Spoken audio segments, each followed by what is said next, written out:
माजी के पन्नों को पलट कर देखा तो जाना हुकूमतें बनती हैं लोगों से। आज के आईने में झांका तो देखा कि जमहूरियतें चलती हैं लोगों से। दुनिया की सबसे बड़ी जमहूरियत हिंदुस्तान, कानून साज, मुंसिफ, अफसर आला और प्रेस, इस जमहूरियत को संभालते सातून, इनके कंधों पर टिकी है जिम्मेदारी इस मुल्क की। कौन हैं ये लोग, क्या हैं इनकी जिम्मेदारियां? इन सड़कों से गुजरते अक्सर ये सवाल जहन में आते हैं। अब हम मांगेंगे जवाब, करेंगे कुछ बातें।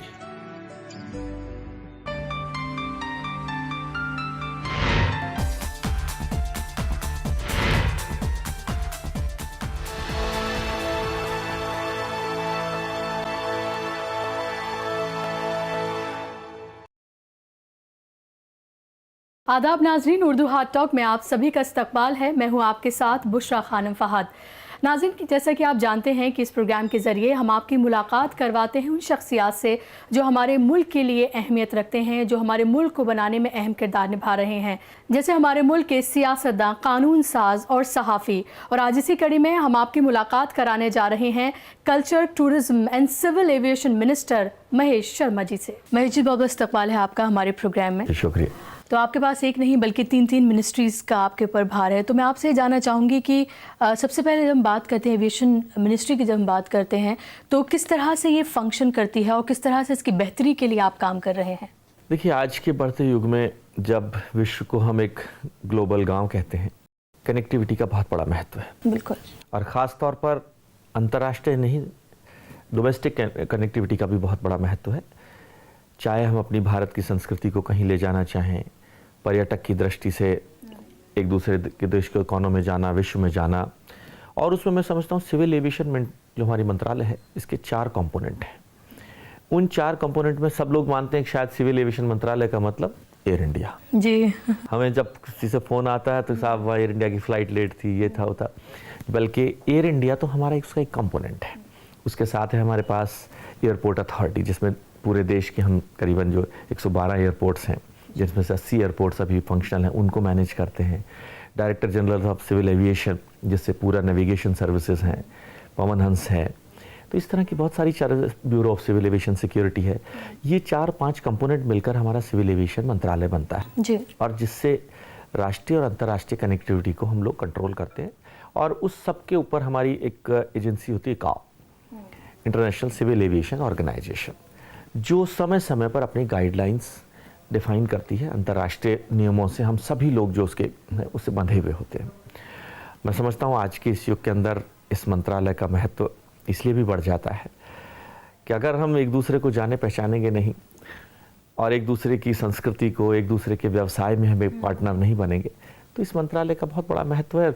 और आप समझिए, लोग समझते हैं कि शायद जब कोई एक एयरप्लेन क्रैश हो जाता है तो समझते हैं कि देहाती आदमी की कहानी के साथ, अगर इसका तेल खत्म हो गया तो। लेकिन सच्चाई है कि आज भी 1 लाख जब टूरिस्ट मूव कर लेता है या पैसेंजर मूव करता है तो उसमें जो एक्सीडेंट रेट है इट इज़ ओनली 0.84%। तो आज भी विश्व में सबसे सुरक्षित साधन एविएशन है जी, ट्रांसपोर्ट का। जी। क्या आप मानते हैं कि जो तीनों मिनिस्ट्रीज़ हैं आपका, कल्चर, टूरिज्म एंड एविएशन, ये इंटर रिलेटेड हैं? क्योंकि अगर कल्चर, जिस तरह से हिंदुस्तान का जो कल्चर है वो डाइवर्स है, यहाँ पर अलग अलग तरह के रंग हमें देखने को मिलते हैं। जब हम उसको बेहतर बनाएंगे तो यहाँ पर ज़्यादा टूरिज्म आएगा, इसका मतलब बाहर से ज़्यादा लोग फ्लाई करके यहाँ पर आएंगे। तो क्या आपको लगता है ये तीनों चीज़ें इंटर रिलेटेड हैं? मुझे जब प्रधानमंत्री जी ने ये जिम्मेदारी दी तो मैं समझता था मुझे स्वास्थ्य डिपार्टमेंट की कहीं जिम्मेदारी मिलेगी, लेकिन फिर जब मैं तीनों मंत्रालय होते हैं, इनमें आपस में इतना सामंजस्य, इतनी सिनर्जी है कि वास्तव में अगर ये तीनों एक साथ ना हो तो काम करने का आनंद ही खत्म हो जाएगा और काम करने की रिजल्ट भी उतना अच्छा नहीं आ पाएगा। इसके लिए बड़ा अच्छा सा स्लोगन हमने ड्राफ्ट किया है कि अगर भारत के पास हम कभी पूछें, वो एक फिल्मी स्टाइल में पूछता है ना कि मेरे पास माँ है जी। तो हम कहते हैं कि मेरे पास भारत की घनी संस्कृति है, रिच हेरिटेज है। तो स्लोगन जो प्रधानमंत्री जी ने, आपने देखा होगा कि पर्यटन को और भारतीय संस्कृति को बहुत महत्व दिया है। चाहे वो लाल किले की प्राचीर रही हो, चाहे वो सार्क का सम्मेलन रहा हो, चाहे ब्रिक्स रहा हो, या भी हमारी मॉरिशस, श्रीलंका की यात्राएं, अमेरिका, ऑस्ट्रेलिया, उन्होंने पर्यटन को बहुत बड़ा महत्व दिया है। तो जो तीनों मंत्रालयों का जो हमने स्लोगन निकाला वो ये था कि भारत की घनी संस्कृति को पर्यटन के माध्यम से विश्व के कोने कोने में एविएशन के पंख लगाकर हम पहुंचाएं, ये इन तीनों मंत्रालयों का जस्ट पॉइंट है। तो मैं समझता हूँ कि अगर इन्हें नटशेल आप मुझसे पूछते कि आपके तीनों मंत्रालयों का एक वन लाइन में अगर आप कहते तो मैं कहता मेरे प्रधानमंत्री का ये विजन है and I am a courier for that purpose कि आई शुड डू दिस। तो जैसे आपने पहले कहा कि जब हम एविएशन की बात करते हैं, जब आपसे पूछा जाता है तो लोगों के जहन में एक ही बात आती है, एयर इंडिया। मेरा सवाल आपसे यह है कि जब हम एयर इंडिया की बात करते हैं और जो दूसरी जो हमारे पास प्राइवेट जो एयरलाइंस मौजूद हैं, जब उनसे कंपेयर करते हैं, अभी भी जो अच्छे जिनके पास पैसा अच्छा है या फिर जो चूज़ कर सकते हैं वो अभी भी प्राइवेट एयरलाइंस को ही चूज़ करते हैं, तो क्या आपको लगता है एयरलाइंस में और उसको बेहतर बनाने के लिए बहुत काम करने की ज़रूरत है? देखिए, I am not working for Air India, our ministry is not working for Air India. हम सब लोग उस व्यवसाय के लिए काम कर रहे हैं, सिविल एविएशन इंडस्ट्री के लिए। उसमें चाहे इंडिगो हो, जेट हो या कोई और हो, एयर इंडिया उसका एक कंपोनेंट है। हमारा नेशनल कैरियर है, ये हमारे लिए गौरव की बात है, वो अच्छा चले, गौरव की बात है, लेकिन उसकी कुछ सामाजिक जिम्मेदारियां भी हैं। अगर मैं टोटली आप ये कहते हैं कि प्राइवेट एयरलाइंस बहुत अच्छा काम करती हैं, तो किंगफिशर का क्या हुआ जी, स्पाइस जेट ने झटका क्यों खाया? तो privatisation is not the only solution. National carrier को बहुत बड़ी बड़ी जिम्मेदारियां भी, सामाजिक जिम्मेदारियां भी। केदारनाथ के अंदर घटना हुई, पवन हंस ने अपने सारे हेलीकॉप्टर झोंक दी, कहीं हमारी 40 नर्सेस अफगानिस्तान में छूट कर आईं, एयर इंडिया का जहाज उनको गया लेके आने के लिए। तो ये नेशनल कैरियर की जिम्मेदारियां हैं। हम लोग जब भी किसी एयरलाइंस के रूट डिसाइड करते हैं, उसमें हम ये कहते हैं कि 10% रूट्स आप उन पर जाएंगे जिन रूट्स पर ट्रैफिक कम है। अगर आप ये सिर्फ टोटली प्राइवेट के हाथ में छोड़ दीजिए तो वो कहेंगे हमें सिर्फ वो रूट दे दीजिए जिस पे आज हमारे 80 एयरपोर्ट हैं, अभी 4 एयरपोर्ट प्राइवेटाइज हैं। आप प्राइवेट हाथों में बता दीजिए, हो सकता है 40 एयरपोर्ट ऐसे आए जो हम देश लॉस में चलाता है, क्योंकि हमें कनेक्टिविटी देनी, हमें नॉर्थ ईस्ट के अरुणाचल को कनेक्टिविटी देनी, हमें त्रिपुरा को कनेक्टिविटी देनी है, हमें हिमाचल में भुंतर और कुल्लू को भी कनेक्टिविटी देनी है। तो सिर्फ प्राइवेट वाले होंगे तो शायद हो सकता है कि उन रूट्स पर एक भी एयरलाइन उड़ाने वाला ना मिले। तो इसलिए इस बैलेंसिंग फैक्टर की भी होना बहुत ज़रूरी है। जी, जब कोई भी आप पॉलिसीज़ बना रहे होते हैं, तीनों ही मिनिस्ट्रीज़ की बात कर रही हूँ, तो उसको बहुत बेहतर बनाने के लिए किस तरह से आप काम करते हैं, कैसे आपको पता चलता है? ऑब्वियसली जाहिर सी बात है आपके साथ बहुत सारी फंक्शनरीज़ हैं जो आपको बताती हैं कैसे काम करने की ज़रूरत है, लेकिन उसके अलावा भी क्या कोई और आपने सिस्टम आपके आने के बाद कुछ बदलाव आपने किया है ताकि इसको और ज़्यादा बेहतर बनाया जा सके? देखिए, हर तीनों मंत्रालयों का अपना अपना एक सिस्टम है जी। हर मंत्रालय का अपना एक सचिव है, फिर उसके नीचे 2 एडिशनल सेक्रेटरी हैं, फिर और टीम है, पूरी टीम। ये टीमें अपना अपना काम करती रहती हैं। हम लोगों के पास जब ब्रॉड पॉलिसी के लिए डिस्कशन होता है, अब जैसे मेरे तीनों मंत्रालय अलग अलग बिल्डिंग्स में हैं। जी। मैं सवेरे पर्यटन में होता हूँ, दोपहर के अंदर मैं संस्कृति मंत्रालय में जो दूसरी जगह पर है, और शाम के समय में राजीव गांधी भवन में उड्डयन मंत्रालय में होता हूँ। वहाँ उनसे हम योजनाएं लेते हैं, उनका विजन, जब पॉलिसी डिसीजन जब कभी होता है, मिनिस्टर का रोल होता है कुछ ब्रॉड पॉलिसी के लिए कि इसको कैसे हम आगे ले जाएं, इस व्यवसाय में और क्या क्या सुधार करें। फिर हम तीनों की ग्रुप कोऑर्डिनेशन मीटिंग्स बुलाते हैं कि तीनों मंत्रालय एक साथ बैठेंगे कि हम एक दूसरे को किस तरह से पोटेंशिएट कर सकते हैं। जो एविएशन से रेवेन्यू जनरेट हो सकता है गवर्नमेंट को, पिछले कुछ सालों में देखा गया कि उतना रेवेन्यू जनरेट नहीं हो पाया जितना फ़ायदा गवर्नमेंट को होना चाहिए, क्योंकि आपकी गवर्नमेंट अभी आई है, मंत्री बने हुए आपको बहुत दिन नहीं हुए हैं, लेकिन फिर भी मैं जानना चाहूँगी कि एविएशन से ज़्यादा रेवेन्यू जनरेट हो उसके लिए क्या किया जा रहा है? देखिए, मैंने बताया कि हमारे जो 4 कंपोनेंट हैं उसमें एक होता है एयरपोर्ट अथॉरिटी ऑफ इंडिया, जो साल भर में करीबन 2800 करोड़ रुपए देश को कंसोलिडेटेड फंड में कमा के देता है। पवन हंस कुछ समय के लिए लॉसेस में रहा, लेकिन पवन हंस पिछले साल से प्रॉफिट में है, करीबन 40 करोड़ रुपए साल का प्रॉफिट पवन हंस देता है। बाकी डिपार्टमेंट डीजीसी है, उनसे एक छोटा रेवेन्यू मिलता है। एयर इंडिया हमारा एक कंपोनेंट है जो लॉस देता है, इसमें कोई दो राय नहीं है। हम उसी घाटे को कम करने के लिए प्रयास में लगे हुए हैं, एयर इंडिया का घाटा कम हो। और टूरिज्म को और बेहतर बनाने के लिए, ताकि ज़्यादा से ज़्यादा टूरिस्ट जो हैं वो हिंदुस्तान का रुख करें, ज़्यादा से ज़्यादा यहाँ के जो मॉन्यूमेंट्स हैं उनको जाना जाए, पहचाना जाए, उसके लिए क्या किया जा रहा है? देखिए, मेरे ख्याल से जितना टूरिज्म प्लेस, मॉन्यूमेंट्स, धार्मिक और सांस्कृतिक के केंद्र हिंदुस्तान के पास हैं, पूरे विश्व के पास उतने नहीं हैं। दुनिया का 73% हिमालय हमारे पास है। जी। और अगर टूरिज्म की हम स्ट्रेंथ माने तो हम 3 चीज़ें मानते हैं, सफाई, सिक्योरिटी एंड हॉस्पिटैलिटी। बिल्कुल। इन तीनों स्ट्रेंथों पे हम लोग काम कर रहे हैं। जी। प्रधानमंत्री जी ने स्वच्छता अभियान से टूरिज्म को जोड़ा है। सुरक्षा की अगर हम बात करते हैं तो कोई एक घटना जब हमारे साथ हो जाती है, खास तौर पर महिलाओं के साथ अगर कहीं सुरक्षा की घटना, हम पर्यटन की दृष्टि से 2 साल पीछे चले जाते हैं। बिल्कुल। ये हमारा एक बॉटलनेक है जिस पर हम लोग बहुत तेजी से काम कर रहे हैं। जैसे अब हम लोगों ने प्लान किया E2E tourism, end to end tourism. जैसे ही हमारे यहाँ विश्व का कोई भी टूरिस्ट आएगा, इमिग्रेशन काउंटर पर हम उसे एक स्वागत कार्ड देंगे, उसके साथ लिखा होगा डूज एंड डोंट्स, कि आप ये करें ये ना करें। जैसे हमने बताया कि जीपीएस ओरिएंटेड हम टैक्सियां पर शुरुआत टूरिस्टों के लिए कर रहे हैं। हम उन्हें हिदायत दे रहे हैं कि आप जीपीएस ओरिएंटेड टैक्सी में बैठें। जैसे ही आप किसी गाड़ी के अंदर बैठें, उसके नंबर प्लेट को, अपने मोबाइल फ़ोन आजकल सबके पास हो, उससे एक फ़ोटो उसकी नंबर प्लेट की खींचें और उस नंबर प्लेट को आप किसी अपने नेक्स्ट डेस्टिनेशन को मेल कर दें, व्हाट्सएप कर दें, तब आप उसमें बैठें। अकेले समय में महिला हो तो ना बैठें। एक हेल्पलाइन हमने शुरू करी है 24/7 1363।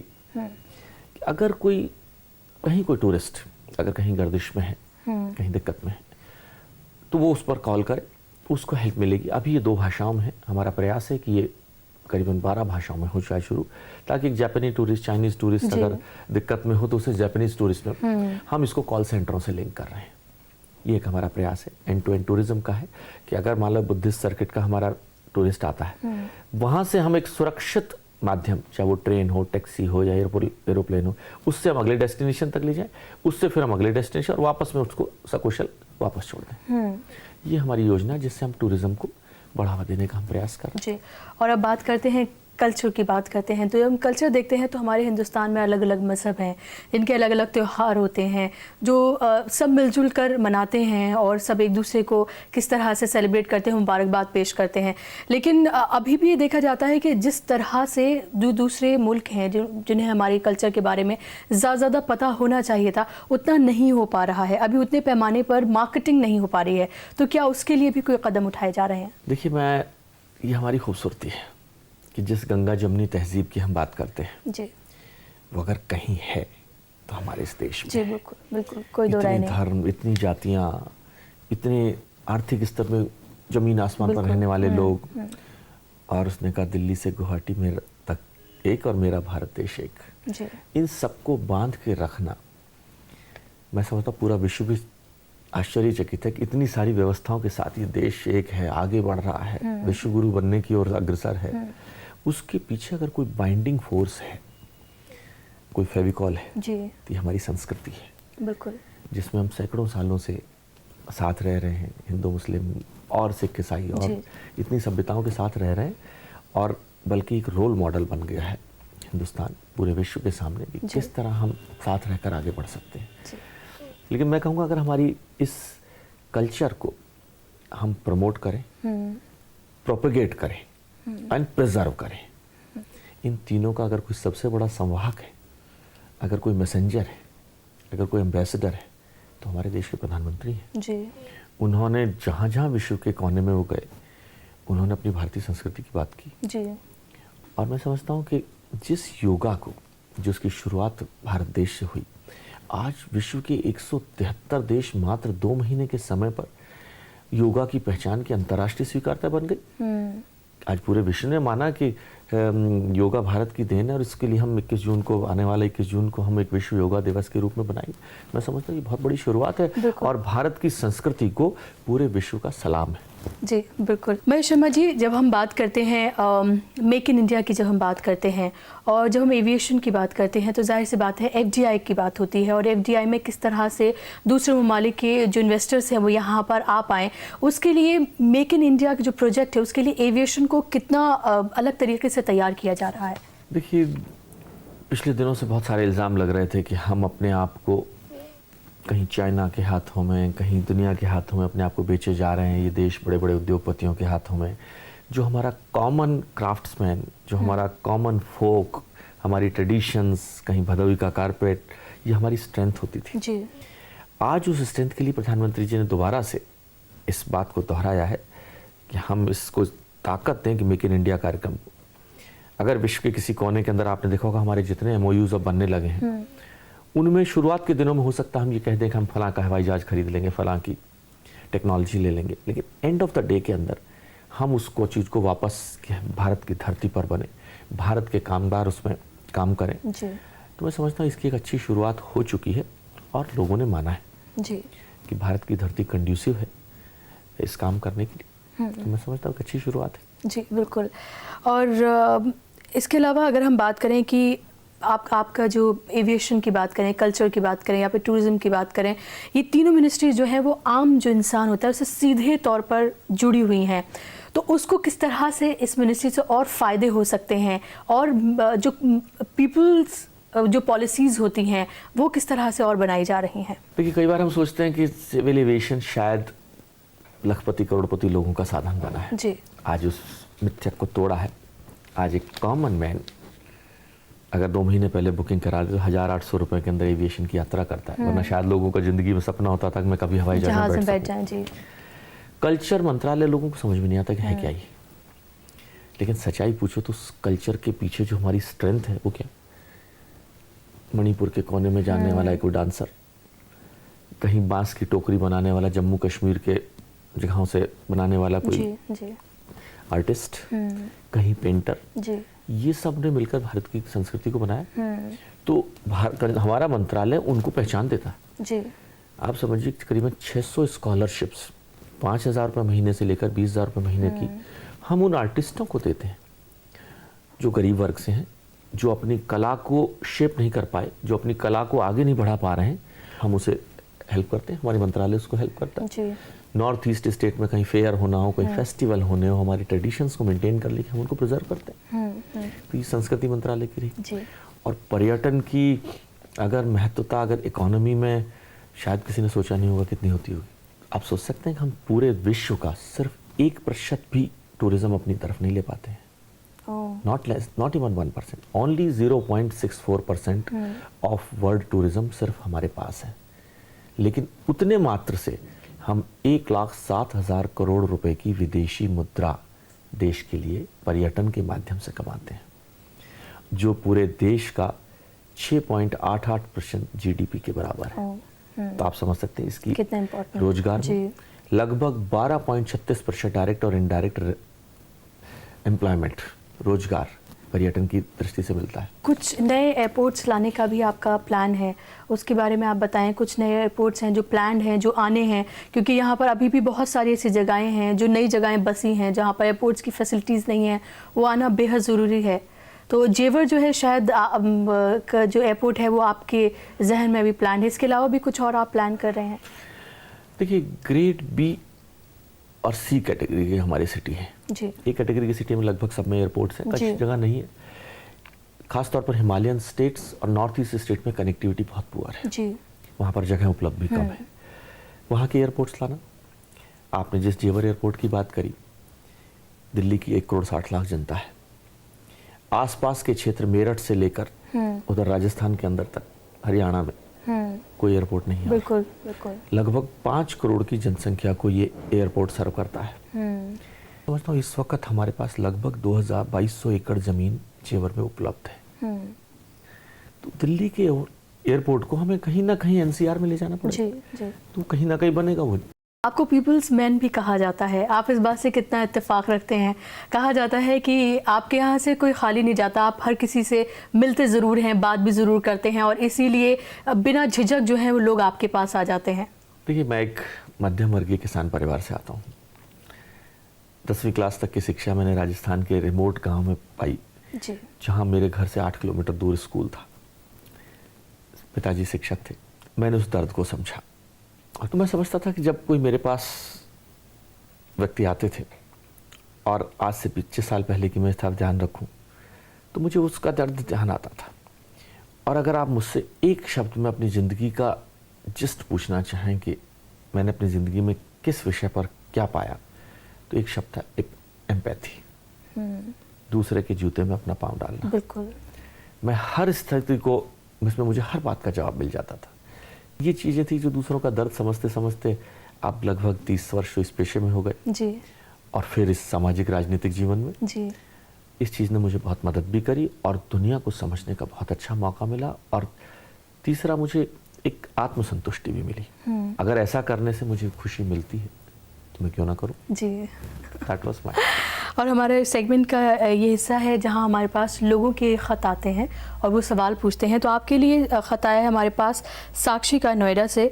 उनका कहना है कि मैंने आपको वोट दिया है और अब मैं आपसे जानना चाहती हूँ कि गौतम बुद्ध नगर के लिए आप क्या करना चाहेंगे। गौतम बुद्ध नगर उत्तर प्रदेश की शो विंडो है, दिल्ली के पास है। लोगों का सवेरे कदम दिल्ली में होता है, शाम को जी गौतम बुद्ध नगर नोएडा में होता है। उनकी अपेक्षाएं बहुत ज़्यादा हैं। तकनीकी दृष्टि से उत्तर प्रदेश में रहने के कारण वो सब चीज़ें उपलब्ध कई बार नहीं हो पाती हैं। हम सब लोग बड़े सपने लेकर इस गौतम बुद्ध नगर में बसे। यहाँ के बहुत सारे लोग बाहर से आए हैं, उनकी अपेक्षाएं बहुत ज़्यादा हैं। उन पर उतरने के लिए मैं जो प्रयास कर रहा हूँ, जो इस वक्त मेरे मंत्रालयों के माध्यम से शुरुआत है। 18 वर्षों से एक प्रोजेक्ट रुके हुए थे, नेशनल क्यूलिनरी इंस्टीट्यूट सेक्टर 62 के अंदर हमने उनकी शुरुआत कराई।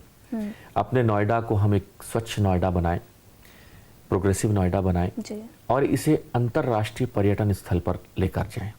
इसकी शुरुआत हमने कर दी है, जिसके अगले 2 साल के अंदर उसके रिजल्ट आने शुरू हो जाएंगे। कुछ चीज़ों में हमें प्रदेश सरकार पर निर्भर रहना पड़ता है जी। ये हमारी मजबूरी है। हमारा फेडरल स्ट्रक्चर इस तरह है कि मैं देश का मंत्री भी हूँ, लेकिन मैं उसके साथ साथ उनका सांसद भी हूँ। मैं साक्षी जी का धन्यवाद भी देता हूँ कि उन्होंने एक विशेष विश्वास से मुझे वोट देकर अपना जनप्रतिनिधि बनाया है जी। मैं उनके विश्वास पर खरा उतर सकूं और ये विश्वास भी उनको दिलाता हूं कि राजनीति की इस काली कोठरी में भी आपके विश्वास को नहीं टूटने दूंगा, इसके दामन पर दाग नहीं लगने दूंगा। चलिए, बहुत खूब। मुझे उम्मीद है कि साक्षी को उनका जवाब ज़रूर मिल गया होगा, सेटिस्फाइड भी वो हुई होंगी। अगला ख़त हमारे पास है नरेंद्र का, राजस्थान से। ये कहते हैं कि राजस्थान एक ऐसा सूबा है जहाँ पर टूरिस्ट बहुत बड़े पैमाने पर आते हैं, लेकिन उतने बड़े पैमाने पर यहाँ पर फैसिलिटीज़ नहीं हैं। तो उसके लिए आगे क्या किया जाना चाहिए? नरेंद्र जी, मैं आपको बता दूं, मैं राजस्थान से हूँ। मेरा जन्म अलवर ज़िले में हुआ है और मैंने 10वीं क्लास तक की शिक्षा राजस्थान में ही पाई है जी। और अभी बल्कि पिछले 1 महीने से ही मैं इस दर्द को समझ रहा हूँ कि जितना कुछ राजस्थान के पास है, जिसे हम गोल्डन ट्राइगन कहते हैं जी।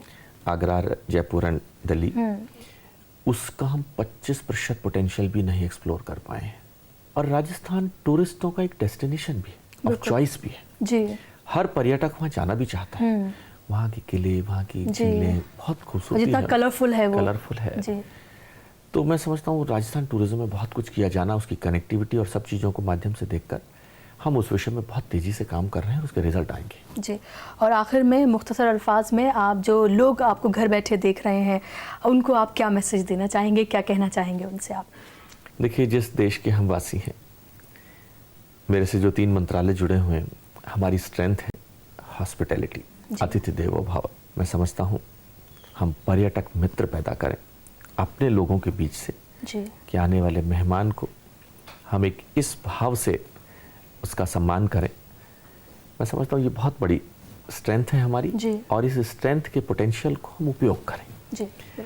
अपनी जो भारत की मान्यताएं हैं, भारत मानव मूल्य हैं, उनको हम प्रोपेगेट करें, प्रमोट करें जी जी। बहुत शुक्रिया डॉक्टर महेश शर्मा जी, आपने अपना कीमती वक्त हमें दिया और इतने कीमती ख्यालात से आपने हमें नवाजा। बहुत शुक्रिया।